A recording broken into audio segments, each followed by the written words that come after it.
बिस्मिल्लाहिर्रहमानिर्रहीम।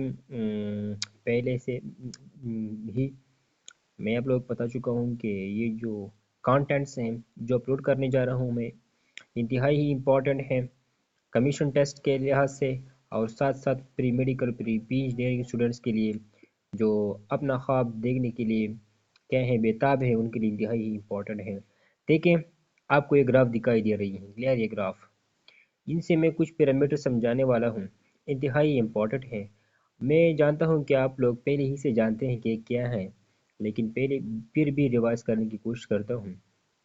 देखें, इसको हम क्या कहते हैं? इसको दो ये जो नीचे आ चुकी हैं ये बेसिकली वेव है। वेव, ये नीचे वाली उबार को हम क्या कहते हैं? इसको हम क्या कहते हैं? ये ग्रू को हम क्या कहते हैं? ट्रफ। क्या कहते हैं? ट्रफ। और ऊपर वाले इस और इसको हम क्या कहते हैं? उर्दू में फराज कहते हैं और इंग्लिश में इसे क्रेस्ट कहते हैं। क्लियर? क्या कहते हैं? क्रेस्ट। अच्छा, यहाँ से यहाँ तक का फासला, या यहाँ से यहाँ तक का फासला, या फिर यहाँ से यहाँ तक का फासला, या फिर यहाँ से यहाँ तक का फासला। अगर इस तरह ना हो तो फिर यहाँ से यहाँ तक, यहाँ से यहाँ तक, यहाँ से यहाँ तक का फासला वेवलेंथ कहलाता है। क्या कहलाता है? वेवलेंथ। क्लियर? अच्छा, उसे हम किस से जाहिर करते हैं? उसे हम लेमडा से जाहिर करते हैं। क्लियर? क्लियर हुई बात? अच्छा, इस पॉइंट को हम मीन पॉइंट कहते हैं, इस पॉइंट को हम मीन पॉइंट कहते हैं, इस पॉइंट को हम मीन पॉइंट कहते हैं। क्लियर? अच्छा, यहाँ का जो पॉइंट है, बिरिया का जो पॉइंट है, उसको हम मीन पॉइंट कहते हैं। तो मीन पॉइंट से इंड तक, मीन पॉइंट से इंड तक, मीन पॉइंट से इंड तक का जो फासला होता है उसे हम एम्पलीट्यूड कहते हैं। सब उसे हम एक्स से शो करते हैं, एक्स से। ठीक है, एक्स से शो करते हैं। अच्छा, अगेन फ्रीक्वेंसी क्या है? फ्रीक्वेंसी देखें, ये हमारे साथ क्या है? ट्रफ। ट्रफ से क्रेस्ट तक और फिर क्रेस्ट से ट्रफ तक का फासला, इसे हम कहते हैं, ये इसे हम एक साइकिल कहते हैं। देखें, इस तरह कैसे देखें, ट्रफ से क्रेस्ट और फिर क्रेस्ट से ट्रफ तक का जो फासला है उसे हम क्या कहते हैं? एक साइकिल।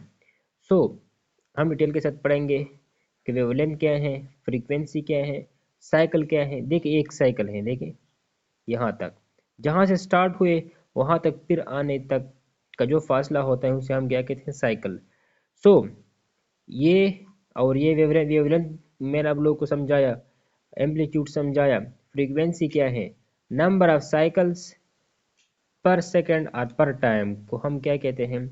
फ्रीक्वेंसी। फ्रीक्वेंसी की यूनिट क्या है? हर्ट्ज है। क्लियर? तो चलते हैं, स्टार्ट करते हैं। फर्स्ट वन है wavelength. It is the distance between two successive crest, two successive इसके troughs of a wave. It is denoted by lambda. It is measured in angstrom, angstrom और nanometre. Clear? ये nanometre में भी मतलब calculate की जाती है, मेजर की जाती है, या फिर आंगस्ट्रम में। Clear? So 1 angstrom is equal to 10 raise to the power -10 metre. Clear? अच्छा, आगे चलते हैं। Frequency, it is the number of wave per second. Number of wave और नंबर ऑफ साइकिल समझा चुका हूँ। Number of wave per second. Clear? Number of wave per second passing at a given point. It is denoted by mu or f. Its unit is hertz or cycle per second. इसकी दो units हैं, cycle पर second है, cycle पर second, और hertz हैं, दोनों इसकी सिंबल हैं। क्लियर? असल में जो इस तरह के साइक्लिक मोशन या velocity of frequency of light या फोटॉन वगैरह की, उसको हम म्यू से शो करते हैं। और ये फ्रीक्वेंसी हम जो बड़े बॉडीज होते हैं, बड़े मास वाले, क्लियर, उनके लिए हम एफ का इस्तेमाल करते हैं। Clear?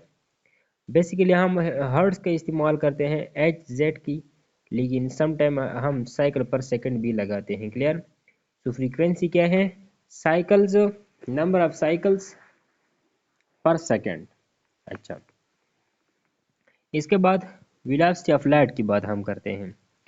Velocity of light. So velocity of light का क्या मतलब है कि लाइट जिस स्पीड से मोशन करती है उसे हम वेलोसिटी ऑफ लाइट कहते हैं। उनकी स्पीड क्या है, कांस्टेंट है। क्लियर। सो हमारे लो लेवल पर जो इक्वेशन हम इस्तेमाल करते थे v is equal to F into lambda. Clear. अब v की बजाय वो c इस्तेमाल करते हैं, उसे वेलोसिटी कहते हैं। क्लियर। इसे हम वेलोसिटी ऑफ लाइट कहते हैं। वहाँ पर f का लफ्ज़ इस्तेमाल करते थे, अब यहाँ पर म्यू का लफ्ज़ इस्तेमाल करते हैं और लेमडा उसी तरह है। क्लियर। सो ये और ये वही इक्वेशन है। क्लियर। यहाँ पर आप लोग जानते हैं कि यहाँ पर किन दो चीज़ों की फ्रीक्वेंसी यू शुड नो कि लेमडा लेमडा और फ्रीक्वेंसी में इनवर्स रिलेशन है। जब लेमडा बढ़ती हैं जब लेमडा बढ़ती हैं तो फ्रीक्वेंसी कम होती है। जब लेमडा बढ़ती हैं तो फ्रीक्वेंसी कम होती है। जब फ्रीक्वेंसी बढ़ती है तो लेमडा कम होती है। क्लियर। समझते जाएं। अच्छा ठीक है, देखें लेमडा यहाँ पर देखें, फ्रीक्वेंसी की यूनिट क्या है, मीटर पर सेकेंड। सॉरी, वेलोसिटी की यूनिट क्या है, मीटर पर सेकेंड। वेलोसिटी की यूनिट क्या है, मीटर पर सेकेंड। साथ साथ ये फ्रीक्वेंसी की यूनिट क्या है, हर्ट्स। हर्ट्स और साइकिल पर सेकेंड। लेमडा की यूनिट क्या है, नैनोमीटर और angstrom. Clear. Velocity of light constant है 3 × 10⁻⁸ मीटर पर सेकेंड। 3 × 10⁻⁸ मीटर पर सेकेंड। यहाँ पर एक और वर्ड इस्तेमाल होता है, वेव नंबर। वेव नंबर, इसको हम इस तरह डिफाइन कर सकते हैं कि number of waves passing through a unit length. मतलब वेव्स हैं पास हो रहे हैं। क्लियर। पास हो रहे हैं। तो अब हम इस तरह कह सकते हैं कि number of waves in unit length, यहाँ पर वो कह रहे हैं it is number of waves spread in 1 centimeter and it is denoted by wave number. Clear. It is increases it is increase of wavelength. It is increase of wavelength. Clear. So इसका मतलब यही है, देखें ये एक centimetre length है और ये भी 1 सेंटीमीटर लेंथ है। देखें यहाँ से वेव्स पास हो रहे हैं। क्लियर। और यहाँ से वेव्स पास हो रहे हैं। सो यहाँ पर वेव नंबर कम है, यहाँ पर वेव नंबर ज़्यादा है। इसका यही मतलब है, जब यहाँ पर फ्रीक्वेंसी ज़्यादा है, यहाँ पर फ्रीक्वेंसी कम है। यहाँ पर वेवलेंथ ज़्यादा है, यहाँ पर वेवलेंथ कम है। यहाँ पर एनर्जी कम है, यहाँ पर एनर्जी ज़्यादा है। क्लियर। सो इसका मतलब यही है कि wave number is inversely related to 1/λ। जब लेमडा बढ़ती है, लेमडा यहाँ पर बड़ी है, देखिए यहाँ पर लेमडा, देखिए यहाँ पर लेमडा को देखिए, यहाँ से यहाँ तक का लेमडा है और यहाँ पर यहाँ से लेकर यहाँ तक। क्लियर। तो जब लेमडा बड़ी है तो फ्रीक्वेंसी कम होगी। देखें यहाँ से खुद ऑब्जर्व कर सकते हैं आप लोग। अच्छा, lambda is inverse related, wave number is inverse related to lambda, और इसको हम इस तरह लिख सकते हैं कि wave number is equal to C by lambda. Wave number इसके बराबर है। क्लियर। और इसकी जगह हम पुटिंग करते हैं उसकी कीमत की। देखिए यूनिट याद रख लें, पर सेंटीमीटर पर मीटर। और ये इक्वेशन अगर आपके लिए मुश्किल हो तो मैं हल करने की कोशिश करता हूँ। ये इक्वेशन देखें, हम जानते हैं कि C is equal to F into lambda. Clear. अच्छा, अब वेव यहाँ पर देखें, wave number is equal to 1/λ। Wave number is equal to 1/λ। Wave number क्या है, number of waves passing through unit area. अच्छा, अब देख लें, मैं इसकी कीमत यहाँ पर पुट करता हूँ। क्लियर। सो मुख्तलिफ़ तरीक़ों से पुट करता हूँ। अगर मैं फ़ौरन यहाँ पर ये लगा लूँ। Clear. So first of all मैं क्रॉस मल्टीप्लिकेशन करता हूँ। देखिए ये इसके साथ मल्टीप्लाई हो जाएगा और ये इसके साथ मल्टीप्लाई हो जाएगा।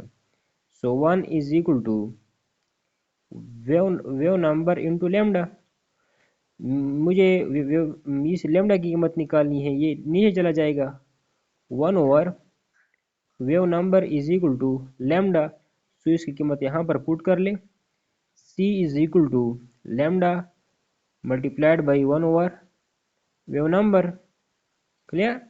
अच्छा, C is equal to frequency divide by wave number. Clear? या आप इसे इस तरह लिख सकते हैं कि ये frequency is equal to C wave number. Clear? अच्छा, सो ये हैं कुछ इन्फॉर्मेशन।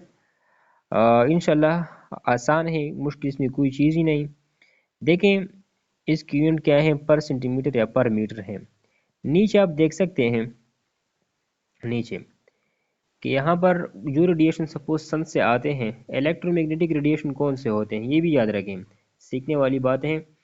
इलेक्ट्रोमैग्नेटिक रेडिएशन वो रेडिएशन होते हैं जो ना तो इलेक्ट्रिक फील्ड की तरफ तरफ बेंडिंग शो करती हैं और ना मैग्नेटिक फील्ड की तरफ बेंडिंग शो करती हैं। क्लियर? अच्छा, देखें यहाँ पर वो गेमा रेज, देखिए इससे पहले जो रेडिएशन होते हैं वो कॉस्मिक रेज होते हैं, फिर गेमा रेज होते हैं, फिर एक्स रेज, फिर ultraviolet, visible, infrared, microwaves, TV and radio waves. Clear? ये उनकी तरतीब हैं जो सन से आती हैं। ये इलेक्ट्रोमैग्नेटिक रेडिएशन है, ना तो वो इलेक्ट्रिक फील्ड की तरफ बेंडिंग करते हैं ना मैग्नेटिक फील्ड की तरफ वो बेंडिंग करते हैं। Clear? So first one cosmic rays हैं, फिर गेमा, फिर एक्स रे, फिर इस तरह। क्लियर? अच्छा, हम आगे चलते हैं। ठीक।